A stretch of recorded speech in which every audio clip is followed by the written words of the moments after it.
ചേട്ടാ, അപ്പോൾ പുതിയ ചിത്രത്തിന്റെ പൂജയ്ക്ക് എത്തിയിരിക്കുകയാണ്. അതെ, എന്തൊക്കെയാണ് വിശേഷങ്ങൾ? വിശേഷങ്ങൾ പൂജ കഴിഞ്ഞു. സെപ്റ്റംബറിൽ ആ പടം തുടങ്ങാൻ പോവുകയാണ്. ഹുസൈൻ അറോണി എന്ന് പറഞ്ഞ അദ്ദേഹത്തിൻ്റെ രണ്ടാമത്തെ സിനിമയാണ്. ആദ്യത്തെ സിനിമയും എന്താ പറയുക, കുഴപ്പമില്ലാത്തൊരു സിനിമയാണെന്നൊരു അഭിപ്രായം കേട്ടിരുന്നു.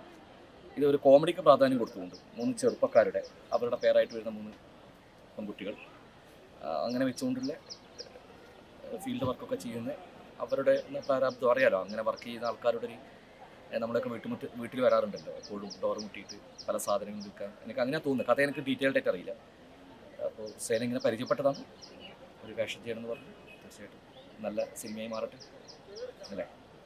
ഇത് ഏത് ജോണറിലാണ് പടം? ജോണർ ഇച്ചിരി എനിക്കൊന്ന് കോമഡി ജോണറാണ്. Comedy genre. ചെറുപ്പക്കാരുടെ അവരുടെ ഒരു ജീവിത പ്രയാസങ്ങളും അതിൻ്റെ ഒരു സ്ട്രഗിളും അതൊക്കെ ആയിരിക്കാം. ഞാൻ എൻ്റെ ഫുൾ കഥ കേട്ടില്ല. ഇന്ന് രാത്രി കേൾക്കണം. അപ്പം ഇങ്ങനെ ഒരു വേഷം ഒരു നായികയുടെ അച്ഛനാണ് എന്ന് എന്നോട് പറഞ്ഞിട്ട് ഇന്ന് കഥ കേൾക്കാന്ന് പറഞ്ഞു. രാത്രി കഥ കേൾക്കും. അത് അജയൻ്റെ 2ാം മോഷം. പിന്നെ ഓണം റിലീസ് സെപ്റ്റംബർ 12. പിന്നെ എനിക്ക് തോന്നുന്നു സുരേഷ് ഗോപി സാറിൻ്റെ വരാഹം റിലീസ് ഉണ്ടാവും എന്ന് പറയും. ഏറമിൻ്റെ പ്രതീക്ഷകൾ എന്തൊക്കെയാണ്? ഏറമിൻ്റെ പ്രതീക്ഷകൾ വാനോളാണ്. നമുക്ക് അങ്ങനെയല്ലേ പറയാൻ സാധിക്കും. കാരണം ആ ഷൂട്ടിംഗ് അനുഭവം അത്രയും മികച്ചതായിരുന്നു. ഒരു വലിയൊരു കാഴ്ചയുണ്ട്. അങ്ങനെ ഒരു സിനിമ ഒരു പാൻ ഇന്ത്യൻ സിനിമ തന്നെയാണ്. മൂവി കണ്ടിരുന്നു? ഇല്ല, കാണാറ്. ഡബ് ചെയ്യുന്ന സമയത്തൊക്കെ കണ്ടു. പിന്നെ ഷൂട്ടിംഗ് സമയത്ത് നമുക്ക് ചിലത് നമുക്കിങ്ങനെ സ്പാർക്ക് ചെയ്യും. കാരണം അതൊരു ചെറിയ സിനിമയല്ല, ഒരു വലിയ സിനിമയാണ്. മാർഷൽ ആർട്സിനും അതിനൊക്കെ പ്രാധാന്യം കൊടുത്തിട്ടും പിന്നെ അതുപോലെ തന്നെ ടൊവിനോ എന്ന് പറഞ്ഞ നടൻ്റെ അസാധ്യമായിട്ടുള്ള 3 ഫേസ് കാണാം.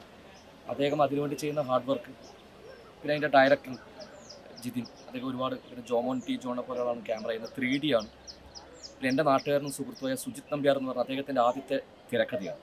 അപ്പോൾ അങ്ങനെ ഒരുപാട് സന്തോഷമുള്ളൊരു കാര്യമാണ്. ഒരുപാട് ആക്ടേഴ്സ് ഉണ്ട്. എൻ്റേത് ഒരു ഇച്ചിരി ഒരു നെഗറ്റീവ് ഷെയ്ഡുള്ളൊരു ക്യാരക്ടറാണ്. ഒരു 3 കാലഘട്ടത്തിൽ പറയുന്ന അജയൻ, മണിയൻ, കേളു എന്ന് പറഞ്ഞ 3 വ്യക്തികൾ. അപ്പോൾ അപ്പോൾ ഞാൻ മണിയൻ്റെ കാലഘട്ടത്തിലുള്ളൊരു ഇച്ചിരി നെഗറ്റീവ് ഷെയ്ഡുള്ള ക്യാരക്ടർ. മരണവും ഇല്ല.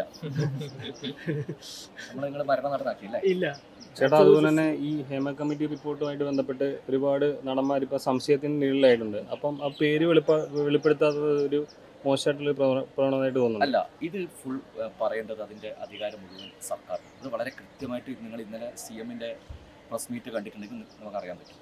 മനസ്സിലായില്ലേ? അത് വളരെ കൃത്യമായിട്ട് അങ്ങനെ ഒരു പരാതി ലഭിച്ചപ്പോൾ തന്നെ അതൊരു കമ്മീഷനെ വെച്ച് റിപ്പോർട്ടായി. ആ റിപ്പോർട്ടിൽ എന്തൊക്കെയാണെന്നുള്ളത് നമുക്കറിയില്ല. കുറച്ചൊക്കെ വരുന്നുണ്ട്. തീർച്ചയായിട്ടും ഒരു തൊഴിൽ മേഖലയിൽ അങ്ങനെ ചൂഷണം ഉണ്ടാകാൻ പാടില്ല. ഏറ്റവും സ്ത്രീ സുരക്ഷയ്ക്ക് ഏറെ പ്രാധാന്യം കൊടുക്കുന്ന ഒരു സ്റ്റേറ്റാണ് നമ്മുടെ കേരളം. അറിയാലോ, ഇതിനു മുമ്പ് നടന്ന കാര്യങ്ങൾക്കൊക്കെ വളരെ കൃത്യമായിട്ട് സർക്കാർ അതിന് പ്രതികരിച്ചിട്ടുണ്ട്. അതുകൊണ്ട് തന്നെ അത് സർക്കാരിൻ്റെ കയ്യിലുള്ള റിപ്പോർട്ടാണ്. അപ്പോൾ സർക്കാർ പറയട്ടെ. ഇപ്പം നമ്മൾ അതിൽ അഭിപ്രായം നമ്മളാരും എന്താ വെച്ചാൽ ഇപ്പം ഞാൻ പോലും എന്താ പറയുക, ഇതുകൊണ്ട് മാത്രം കല കൊണ്ട് മാത്രം ജീവിക്കുന്ന ഒരാളാണ്. അല്ലാതെ വേറെ ഒരു ബിസിനസ്സോ ഒന്നുമില്ല. നാടകത്തിൽ അഭിനയിച്ചു, സിനിമയിൽ അഭിനയിച്ചു, അതുമായി ബന്ധപ്പെട്ട കലയുമായി ബന്ധപ്പെട്ട മറ്റ് അസിസ്റ്റൻറ്റ് ഡയറക്ടറായിട്ട് വർക്ക് ചെയ്തിട്ടുണ്ട്. നാടകം ഡയറക്ടറായിരുന്നു, ലൈറ്റ് ഡിസൈനറായിരുന്നു. അപ്പോൾ അതുകൊണ്ട് തന്നെ കല കൊണ്ട് മാത്രം ജീവിക്കുകയാണ്. പിന്നെ ഒരു മൊത്തം ഇപ്പോഴത്തെ ഒരു ട്രെൻഡ് എന്താണെന്ന് പറഞ്ഞാൽ ഇതൊരു വലിയൊരു ഒരുപാട് കുടുംബങ്ങൾ ജീവിച്ചു പോകുന്നൊരു മേഖലയാണ്. അപ്പോൾ ആരോ ചെറിയ കുറച്ച് കൂട്ടർ ചെയ്ത തെറ്റിന് ഒരു മേഖലയെ മൊത്തം അടച്ച് അധിക്ഷേപിക്കുക എന്ന് പറഞ്ഞാൽ ഒട്ടും ശരിയല്ല. സോഷ്യൽ മീഡിയയിൽ ആർക്കും എന്തും വിളിച്ചു പറയാം. അതിനോട് മാത്രമേ എനിക്ക് വിയോജിപ്പുള്ളൂ. കാരണം അത് കൃത്യമായിട്ട് സർക്കാരിൻ്റെ കയ്യിലാണല്ലോ റിപ്പോർട്ടുള്ളത്. അത് സർക്കാർ അതിൻ്റെ എന്താ വെച്ചാൽ അതിൻ്റെ മുറ പോലെ പോട്ടെ.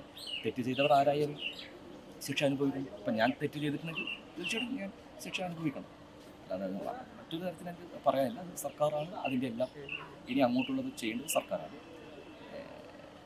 കൃത്യമായിട്ടും സിനിമാ മേഖലയെ സംരക്ഷിക്കണം. കാരണം ഇത് 1-2 ആളല്ല, 900 രൂപക്ക് പാത്രം കഴുകുന്ന പ്രൊഡക്ഷൻ ബോയ് മുതൽ കോടികൾ വാങ്ങുന്നവർ പോലും സിനിമയിൽ തന്നെയാണ്. ഇവർക്കൊക്കെ സിനിമ ചോറാണ്. ഞാനും അതെ, എൻ്റെ ഈ ശരീരം തന്നെയാണ്. അപ്പോൾ അതുകൊണ്ട് ഈ മൊത്തം സിനിമാക്കാരെ മുഴുവൻ തെറ്റുകാരാണ് എന്ന് പറയുന്നതിനോട് ഒട്ടും യോജിപ്പില്ല. കൃത്യമായിട്ടും റിപ്പോർട്ടിൻ്റെ പേരിൽ സർക്കാർ നടപടിയെടുക്കും എന്ന് പ്രതീക്ഷിക്കാം. നടപടിയെടുക്കണം എന്ന് തന്നെയാണ് ഞാൻ പറയുന്നത്. ഓക്കെ.